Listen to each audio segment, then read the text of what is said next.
நீங்கள் பார்த்து கொண்டிருப்பது உங்கள் ஜாஷ்வா டிவி. சகல ஜனங்களுக்கும் நற்செய்தி.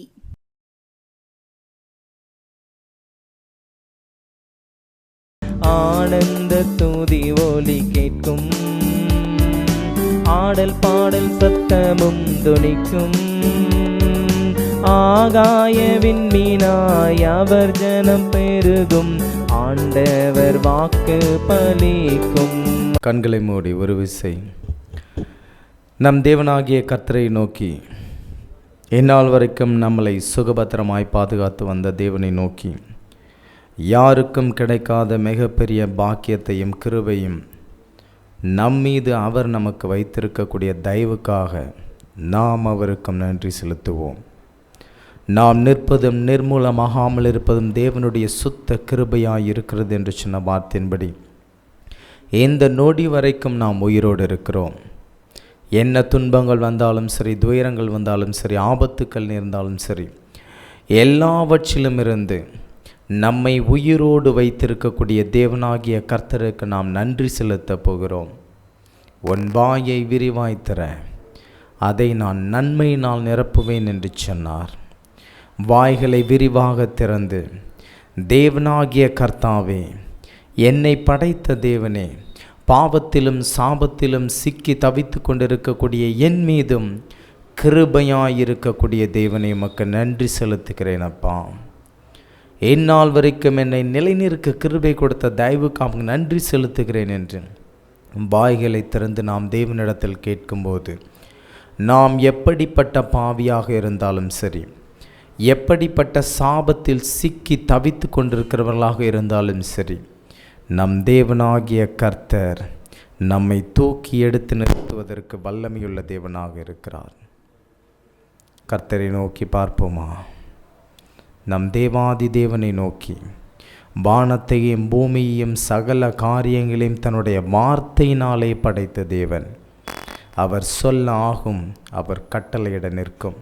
இந்த உலகத்தில் அநேக காரியங்கள் காணப்பட்டாலும் எல்லா காரியத்தையும் தன்னுடைய ஒரு வார்த்தையினால், அவருடைய வார்த்தையினால் கட்டுப்பாட்டிற்குள் வைத்திருக்கக்கூடிய பயங்கரமான பராக்கிரமசாலியாகிய தேவன் நம்மோடு இருக்கிறார். அவரை நோக்கி ஒரு விசை பார்க்க போகிறோம். உள்ளத்தின் ஆழத்திலிருந்து உங்கள் உள்ளத்தில் காணப்படக்கூடிய சகல பிரச்சனைகள், போராட்டங்கள், வேதனைகள், வியாகுலங்கள் எதுவாக இருந்தாலும் சரி, இந்த நிமிடத்தில் என் தேவனாகிய கர்த்தர் என்னோடு இருக்கிறார். யாக்கோபின் தேவன் எனக்கு துணையாக இருக்கிறார். மிகப்பெரிய அடைக்கலமாக இருக்கக்கூடிய தேவன் என்னோடு இருக்கிறார் என்று விசுவாசத்தோடு இப்பொழுது யாரெல்லாம் நீங்கள் தேவனை நோக்கி விண்ணப்பம் செய்து கொண்டிருக்கிறீர்களோ, உங்கள் வாழ்க்கையில் கர்த்தர் அற்புதம் செய்வதற்கு அவர் மிகப்பெரிய தேவனாக இருக்கிறார். ஏனென்று சொன்னால், அவரால் செய்ய முடியாத அதிசயமான காரியம் ஒன்றுமே இல்லை. என்னால் செய்ய முடியாத அதிசயமான காரியம் ஒன்று உண்டோ என்று தேவன் சொன்னார். அவரால் செய்ய முடியாத அதிசயமான காரியம் ஒன்றுமே இல்லை.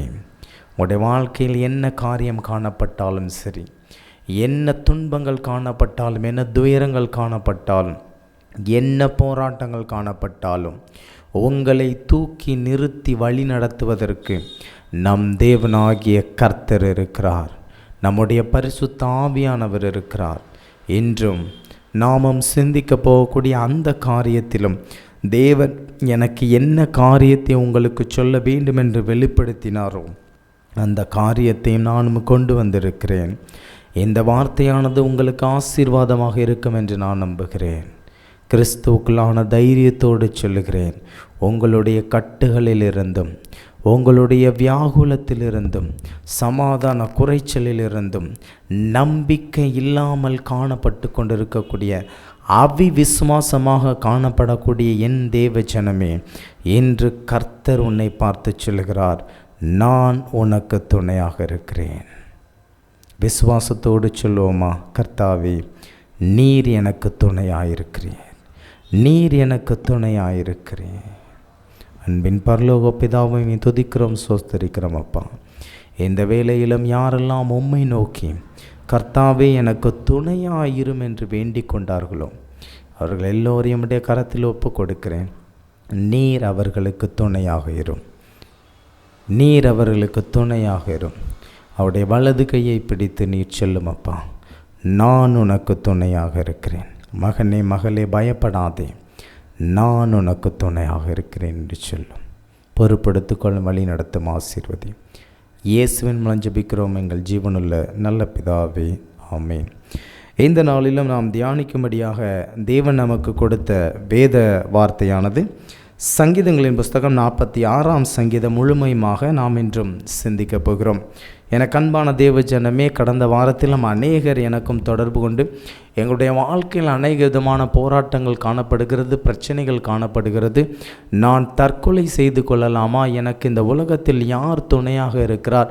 எனக்கு இருக்கக்கூடிய துணை யாருமே இல்லை. என்னுடைய வாழ்க்கையில் நான் யாரை நம்பி செல்லுவேன் என்று ஒரு 3-4 நபர்கள் என்னையும் தொடர்பு கொண்டு பேசியதையும் கர்த்தர் அறிவார்.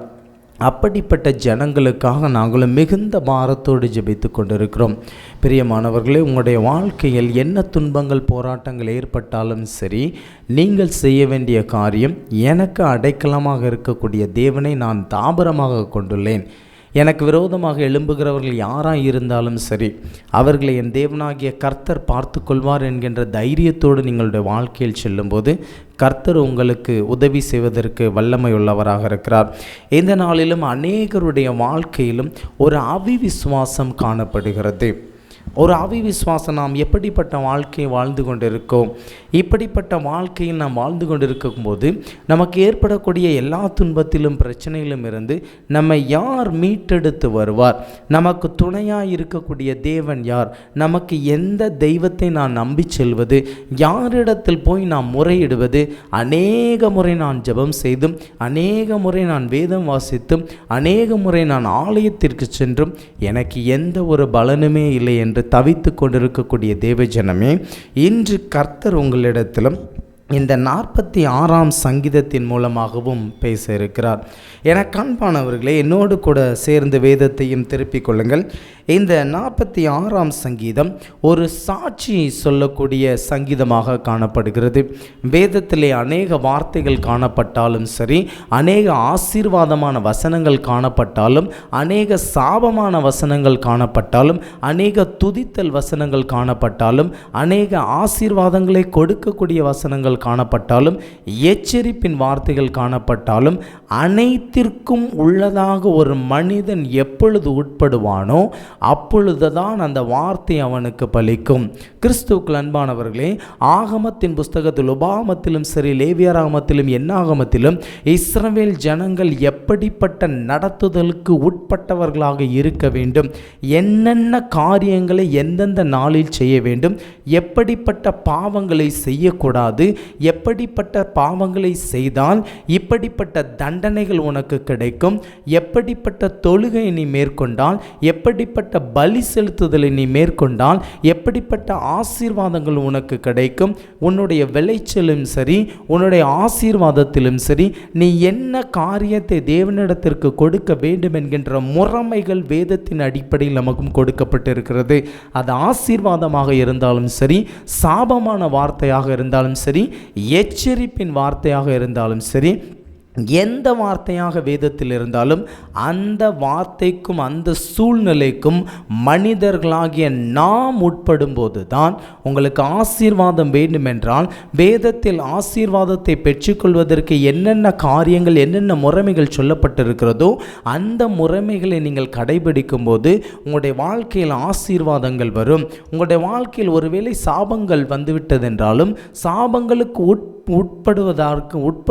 உட்படக்கூடிய சூழ்நிலைக்கு நீங்கள் உள்ளே செல்லக்கூடிய சூழ்நிலை உங்களுடைய வாழ்க்கையில் ஏற்படுமே. ஆனால் அப்படிப்பட்ட சூழ்நிலையிலிருந்து வழி விலகும்போது அந்த சாபங்கள் உங்களை வந்து சேராது.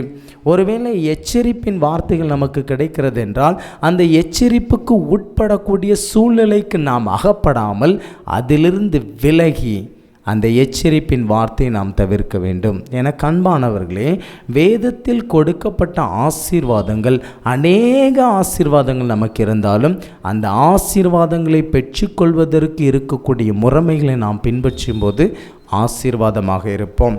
நம்முடைய வாழ்க்கையிலும் அநேக போராட்டங்கள் வரலாம், அநேக துன்பங்கள் வரலாம், அநேக துயரங்கள் வரலாம். அது எல்லாவற்றிலிருந்தும் நமக்கு நம்பிக்கையாக இருக்கக்கூடிய தேவன் யார்? நம்மை இந்நாள் வரைக்கும் தூக்கி நிறுத்தின தேவன் யார்? யார் நம்மை இந்நாள் வரைக்கும் தூக்கி நிறுத்தி ஒரு நிலையில் வைத்திருக்கிறார் என்பதை அறிந்தவர்களாகவும் உணர்ந்தவர்களாகவும் நாம் காணப்படும் போது எவ்வித பிரச்சனை வந்தாலும் சரி, எவ்வித போராட்டம் வந்தாலும் சரி, எவ்வித அமிழ்த்துதல் வந்தாலும் சரி, கர்த்தர் என்னோடு இருக்கிறார், யாக்கோபின் தேவன் என்னோடு இருக்கிறார் என்கின்ற தைரியத்தோடும் விசுவாசத்தோடும் நீங்கள் காணப்படும் போது உங்களுடைய வாழ்க்கையில் எந்த காரியம் வந்தாலும் சரி அது உங்களை மேற்கொள்ளாது. இந்த 46ஆம் சங்கீதம் ஒரு சாட்சி கொடுக்கக்கூடிய சங்கீதமாக காணப்படுகிறது. உங்களுடைய வாழ்க்கையில் எந்த சூழ்நிலை நீங்கள் இருந்தாலும் சரி, ஒருவேளை உங்களை அமிழ்த்தக்கூடிய பிரச்சனைகள் வந்தாலும், உங்களை மூழ்கடிக்கக்கூடிய பிரச்சனைகள் வந்தாலும், யார் எனக்கு உதவி செய்வார் என்கின்ற இக்கட்டான நிலையில் நீங்கள் கைவிடப்பட்ட நிலையில் இருந்தாலும் சரி, அநேக பிள்ளைகளுடைய கிறிஸ்தவனுடைய வாழ்க்கையில் நான் இக்கட்டான நிலைமையில் காணப்படுகிறேன், நான் கைவிடப்பட்ட நிலைமையில் காணப்படுகிறேன், யார் எனக்கு உதவி செய்வார், நான் திக்கற்று காணப்படுகிறேனே என்று சொல்லக்கூடிய பிள்ளைகளாகிய உங்களுக்கு தேவன் கொடுக்கக்கூடிய வார்த்தை இந்த 46ஆம் சங்கீதம். இந்த சங்கீதத்தை நீங்கள் வாசிக்கும் போது கர்த்தர் நான் உன்னோடு இருக்கிறேன் என்று உங்களிடத்தில் பேசுவதற்கு வல்லமை உள்ளவராக இருக்கிறார். 1ஆம் வசனத்தை பாருங்கள். தேவன் நமக்கு அடைக்கலமும் பலனும் ஆபத்து காலத்தில் அனுகூலமான துணையுமானவர். ஹல்லேலூயா. தேவன் நமக்கு அடைக்கலாம். எனக்கு அன்பானவர்களே, வாழ்க்கையில் யார் உங்களுக்கு துணையாக இருக்கிறார், யார் உங்களுக்கு அடைக்கலமாக இருக்கிறார்? உங்களை நெருக்கக்கூடிய பிரச்சனைகளாக இருந்தாலும் சரி, உங்களை தற்கொலைக்கு தூண்டக்கூடிய பிரச்சனைகளாக இருந்தாலும் சரி, இனி நீ வாழ்க்கையில் எழும்பவே முடியாது என்கின்ற நிலைமைக்கு நீங்கள் தள்ளப்பட்டாலும் சரி, நீங்கள் விசுவாசத்தோடு சொல்லக்கூடிய காரியம், சொல்ல வேண்டும் என்று கிறிஸ்துவுக்குள் நானும் உங்களை வற்புறுத்தக்கூடிய காரியம் என்னவென்றால், தேவன் நமக்கு அடைக்கலமும் பலனும் ஆபத்து காலத்தில் அனுகூலமான துணையுமானவர். உங்களுடைய வாழ்க்கையில் ஆபத்து வந்தால் சந்தோஷப்படுங்க. எனக்கு துணை செய்வதற்கு, எனக்கு அனுகூலமான துணை செய்வதற்கு என் தேவனாகிய கர்த்தர் என்னோடு இருக்கிறார். வாழ்க்கையில் எப்படிப்பட்ட துன்பங்கள் துயரங்கள் வந்தாலும் சரி, எல்லா சூழ்நிலையிலும் தேவன் என்னோடு இருக்கிறார் என்கின்ற தைரியமும் ஒரு தன்னம்பிக்கையும் உங்களிடத்தில் காணப்பட்டால், அந்த பிரச்சனைகளை உண்டு பண்ணக்கூடிய சாத்தான், இவன் தேவனுடைய பிள்ளை, இவள் தேவனுடைய பிள்ளை, இவளை ஒன்றும் செய்ய முடியாது என்று திரும்பி ஓடிவிடுவான். எப்பொழுது நீங்கள் பயந்து காணப்படுகிறீர்களோ, எப்பொழுது நீங்கள் பயந்து கூனி குறுகி காணப்படுகிறீர்களோ, தைரியத்தை விட்டு நீங்கள் பயப்படும் போது, மிகுந்த பலத்துக்கு ஏதுவான உங்கள் தைரியத்தை விட்டு விடாதீர்கள் என்று வேதம் சொல்கிறது. நாம் கிறிஸ்துவுக்குள் இருக்கக்கூடிய தைரியம், கிறிஸ்துவுக்குள் நாம் பெற்ற தைரியத்தோடு இருக்கும்போது எந்த பிரச்சனையும் நம்மை அண்டாது. எந்த காரியம் நமக்கு வந்தாலும் சரி, எப்பா என் வாழ்க்கையில் எவ்வளோ பெரிய போராட்டம் வந்தாலும், எவ்வளோ பெரிய துன்பம் வந்தாலும், எவ்வளோ பெரிய சிக்கல் வந்தாலும், ஆபத்து காலத்தில் அனுகூலமான துணை செய்யக்கூடிய என் தேவனாகிய கர்த்தர் என்னோடு இருக்கிறார். 2ஆம் வசனம் பாருங்கள். ஆகையால் பூமி நிலை மாறினாலும், மலைகள் நடு சமுத்திரத்தில் சாய்ந்து போனாலும், அதன் ஜலங்கள் கொந்தளித்து பொங்கி அதன் பெருக்கினால் பர்வதங்கள் அதிர்ந்தாலும் நாம் பயப்படும். இதை தாண்டி எந்த ஒரு பிரச்சனை நம்முடைய வாழ்க்கையில் வந்துடாது. அவர்கள் உதாரணத்திற்கு இந்த காரியத்தை சொல்கிறாங்க. என்ன காரியத்தை சொல்கிறாங்க பாருங்கள். பூமி நிலை மாறினாலும், பூமியோட நிலையே மாறி போனாலும், மலைகள் நடு சமுத்திரத்தில் சாய்ந்து போனாலும், அலைகள் கொந்தளித்து அதனுடைய பெருக்கு எல்லாம் வெளியில் வந்து, மலைகள் குன்றுகள் பர்வதங்கள் எல்லாம் அதிர்ந்தாலும் நான் பயப்படேன். நாம் பயப்படவே கூடாது. இதை தாண்டியா ஒரு மனுஷனுக்கு ஒரு பிரச்சனை வந்துடும் சொல்லுங்கள். இப்படிப்பட்ட பிரச்சனை வந்தாலும் போராட்டம் வந்தாலும் எனக்கு ஆபத்திலே அனுகூலமான துணை என் தேவனாகிய கர்த்தர் இருக்கிறார். ஹல்லேலூயா. நமக்கு விரோதமாக எவர் எழும்பி நின்றாலும், உனக்கு விரோதமாக, உன்னுடைய வாழ்க்கைக்கு விரோதமாக, உன்னுடைய குடும்பத்திற்கு விரோதமாக உன்னை துன்பப்படுத்தி வியாகுலப்படுத்தி எந்த சூழ்நிலையில் உன்னை நெருக்கினாலும் சரி, தேவனாகிய கர்த்தர் ஆபத்திலே உனக்கு துணை செய்கிற தேவனாக இருக்கிறார். 5ஆம் வசனம் பாருங்க. தேவன் அதன் நடுவில் இருக்கிறார், அது அசையாது. அதிகாலையிலே தேவன் அதற்கு சகாயம் பண்ணுவார். ஜாதிகள் கொந்தளித்தது, ராஜ்யங்கள் தத்தளித்தது. அவர் தமது சத்தத்தை முழங்க பண்ணினார், பூமி உருகி போயிற்று. 7ஆம் வசனமும் 11ஆம் வசனமும் ஒரே காரியத்தை சொல்லுகிறது. இப்படிப்பட்ட சூழ்நிலை, இப்படிப்பட்ட பிரச்சனைகள், போராட்டங்கள் எல்லாம் வந்தாலும் சரி, நாம் சொல்லக்கூடிய காரியம் என்னவாக இருக்க வேண்டும் என்றால், சேனைகளின் கர்த்தர் நம்மோடு இருக்கிறார், யாக்கோபின் தேவன் நமக்கு உயர்ந்த அடைக்கலமானவர். யாக்கோபின் தேவன் நமக்கு உயர்ந்த அடைக்கலமானவர். அவரை போன்ற பாதுகாப்பு தரக்கூடிய மனிதர் இந்த உலகத்தில் யாரும் கிடையாது. எப்படிப்பட்ட மனிதரை நம்பி நாம் ஒரு பாதுகாப்பில் இருந்தாலும் சரி, அந்த பாதுகாப்பை தாண்டி நம்மை தாக்குவதற்கும் நம்மை துன்பப்படுத்துவதற்கும் மனிதருக்கு அதிகாரம் உண்டு. ஆனால் தேவனுடைய அடைக்கலத்தில் நாம் இருக்கும்போது, தேவனுடைய அடைக்கலத்தில், தேவனுடைய பாதுகாப்பில் நாம் இருக்கும்போது யாரும் நம்மை அண்ட முடியாது. இப்படிப்பட்ட பிரச்சனைகள் வந்தாலும் சரி, இப்படிப்பட்ட போராட்டங்கள் நம்முடைய வாழ்க்கையில் வந்தாலும் சரி, பூமி நிலை மாறினாலும், கடல் கொந்தளித்தாலும், பர்வதங்கள் அதிர்ந்தாலும் சரி, என் தேவன் என்னோடு இருக்கிறார். சேனைகளின் கர்த்தர் நம்மோடு இருக்கிறார். யாக்கோபின் தேவன் நமக்கு உயர்ந்த அடைக்கலமானவர். எவ்வளவு சந்தோஷத்தோடு இந்த வார்த்தையை சொல்ல வேண்டும், எவ்வளவு மன நிம்மதியோடு, மிகப்பெரிய தைரியத்தோடு இந்த வார்த்தையை சொல்ல வேண்டும். ஏனென்று சொன்னால், இதை தாண்டி வாழ்க்கையில் எந்த ஒரு பிரச்சனையும் வந்துவிடாது. எந்த சூழ்நிலையாக இருந்தாலும் சரி, என் தேவனாகிய கர்த்தர், யாக்கோபின் தேவன், சேனைகளின் கர்த்தர் எனக்கு உயர்ந்த அடைக்கலமாக இருக்கிறார். 8ஆம் வசனம் பாருங்க. பூமியிலே பால் கடிப்புகளை நடப்பிக்கிற கர்த்தருடைய செய்களை வந்து பாருங்கள். அவர் பூமியின் கடைமுனை மட்டும் யுத்தங்களை ஓய பண்ணுகிறார். வில்லை ஒடித்து ஈட்டியை முறிக்கிறார். ரதங்களை நெருப்பினால் சுட்டரிக்கிறார். நீங்கள் அமர்ந்திருந்து, உங்களை சுற்றி எவ்வளோ பிரச்சனை, போராட்டம் என்ன நடந்தாலும் சரி, நீங்கள் என்ன செய்யணுமா? அமர்ந்திருந்து. பிரியமானவர்களே, கிறிஸ்தவ வாழ்க்கையில் நாம் செய்யக்கூடிய தவறு, முதல் தவறு என்ன தெரியுமா? என்ன போராட்டம், பிரச்சனை வந்தாலும் சரி, ஐயோ ஏசப்பா எனக்கு இப்படிப்பட்ட பிரச்சனை வந்து விட்டது, தேவனே நீர் என்னை பார்த்து கொண்டிருக்கிறீரா, நீர் என்னை கண்ணோக்கி கொண்டிருக்கிறீரா என்பதை நான் அறியவில்லை அப்பா, தயவு செய்து இந்த போராட்டத்திலிருந்து எனக்கு விடுதலை தாரும் என்று தத்தளிக்கிறோம். எலியா தீர்க்கதரிசியை கொல்ல வேண்டும் என்று யெசபேல் தீர்மானம் செய்தவுடனே அந்த எலியா தீர்க்கதரிசி தேவனிடத்தில் பயந்து அவளுக்காக பயந்து, கர்த்தாவே நான் இப்படிப்பட்ட சூழ்நிலையில் இருக்கிறேன், நான் சாக வேண்டும் என்று தேவனிடத்தில் சொன்னான். கர்த்தர் அவனுக்கு சொன்ன காரியம் என்ன தெரியுமா? அவன் அவ்வளவு சத்தத்தோடு தேவனிடத்தில் சொன்னான், கர்த்தாவே இவன் என்னை கொல்றதுக்கு நிற்கிறாப்பா, இவன் என்னை துரத்திக்கிட்டு இருக்காப்பா அப்படின்னு சொல்லும்போது வேதம் தெளிவாய் சொல்லுகிறது, மெல்லிய சத்தம் உண்டாயிற்று என்று. அமைதல் உண்டான போது, எப்பொழுது அமைதியான நிலை வருகிறதோ அப்பொழுது தான் தேவன் கிரியை செய்வார். உங்களுடைய வாழ்க்கையில் பிரச்சனை வரும்போது, ஏசப்பா இப்படி வந்துட்டு, ஆண்டவரே இப்படி வந்துட்டு என்று நீங்கள் துள்ளி குதிக்கும்போது தேவன் கிரியை செய்ய மாட்டார். மெல்லிய சத்தம் உண்டான போது, அமைதல் உண்டான போது தேவன் சொன்ன பதில், எலியாவே உனக்கு இங்கே என்ன வேலை, உனக்கு என்ன ஆயிற்று, உன்னை உருவாக்கின தேவன் நான் இருக்கிறேன் என்று சொன்னார். நம்முடைய வாழ்க்கையில் இதே மாதிரி கொந்தளிப்புகள், பிரச்சனைகள், போராட்டம் எல்லாம் வந்தாலும், நம்ம ஆண்டவரே இப்படி ஆயிட்டேன், ஏசப்பா இப்படி ஆயிட்டுன்னு நம்ம சொல்லி அப்படி நம்முடைய குமுறும்போது தேவன் கிரியை செய்ய மாட்டார்.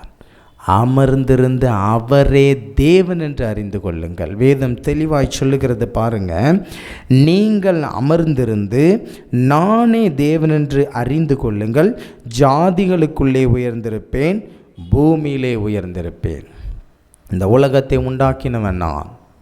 இந்த உலகத்தில் இருக்கக்கூடிய பிரச்சனைகள் எல்லாம் என் காலுக்கு கீழ். நீ அமர்ந்திருந்து உன் தேவனாகிய கர்த்தர் உனக்கு எதிராக வரக்கூடிய சகல காரியங்களிலும் உன்னோடு நின்று யுத்தம் செய்வதை பார்த்து நானே தேவன் என்று அறிந்து கொள். நாம் அமைதியான சூழ்நிலையாக இருக்கும்போது தான் தேவன் கிரியை செய்வார். மறுபடியும் அவர் கடைசி வார்த்தை என்ன சொல்றாரு பாருங்க, சேனைகளின் கர்த்தர் நம்மோடு இருக்கிறார், யாக்கோபின் தேவன் நமக்கு உயர்ந்த அடைக்கலமானவர். கிறிஸ்துவுக்கள் அன்பான தேவஜனமே, உங்களுடைய வாழ்க்கையில் எப்படிப்பட்ட புயல் வீசினாலும் சரி, எப்படிப்பட்ட போராட்டம் வந்தாலும் சரி, துன்பம், துயரம், நெருக்கம் எது வந்தாலும் சரி, மனதில் நீங்கள் சொல்லக்கூடிய காரியம், என் தேவனாகிய கர்த்தர் என்னோடு இருக்கிறார், அவர் எனக்கு உயர்ந்த அடைக்கலமான தேவன், சேனைகளின் கர்த்தர் என்னோடு இருக்கிறார், யாக்கோபின் தேவன் எனக்கு உயர்ந்த அடைக்கலமான தேவன். சங்கீதங்களின் புஸ்தகம் 91ஆம் சங்கீதம் எல்லாருக்கும் நல்ல தெரிந்த ஒரு சங்கீதம். அந்த சங்கீதத்தில் 14ஆம் வசனத்தில் பாருங்கள், அவன் என்னிடத்தில் வாஞ்சியாக இருக்கிறபடியால் அவனை விடுவிப்பேன், என் நாமத்தை அவன் அறிந்திருக்கிறபடியால் அவனை உயர்ந்த அடைக்கலத்திலே வைப்பேன். அவனுக்கு அது தருவேன், இது தருவேன், அந்த ஆஸ்தியை தருவேன், அந்த பொண்ணு தருவேன், பொருளை தருவேன் ஆண்டு சொல்கிறாரு. அவர் சொல்லக்கூடிய காரியம், என்னுடைய பாதுகாப்பில் என் பிள்ளையை வச்சிருப்பேன், யார் தொட முடியும் என்று வந்து பாருங்க என்று தேவன் மற்றவர்களுக்கு விரோதமாக சவால் விடுகிறார். பிரியமான தேவ ஜனமே, உடைய வாழ்க்கையில் இப்படிப்பட்ட போராட்டங்கள் எல்லாம் ஒரு போராட்டமே கிடையாது. இதெல்லாம் ஒரு பெரிய பிரச்சனையா? எல்லாவற்றிலும் இருந்து மீட்டு எடுத்து என்னை தூக்கி நிறுத்த என் தேவனாகிய கர்த்தர் என்னோடு இருக்கிறார், சேனைகளின் கர்த்தர் என்னோடு இருக்கிறார், யாக்கோபின் தேவன் நமக்கு உயர்ந்த அடைக்கலமாக இருக்கிறார். உடைய வாழ்க்கையில் நீங்கள் ஒவ்வொரு நாளும் சொல்லக்கூடிய காரியம், கர்த்தாவே நீர் என்னை உயர்ந்த அடைக்கலத்திலே வையும். அப்படி நீங்கள் சொல்லும்போது கர்த்தருடைய பாதுகாப்பில் நாம் இருப்போம்.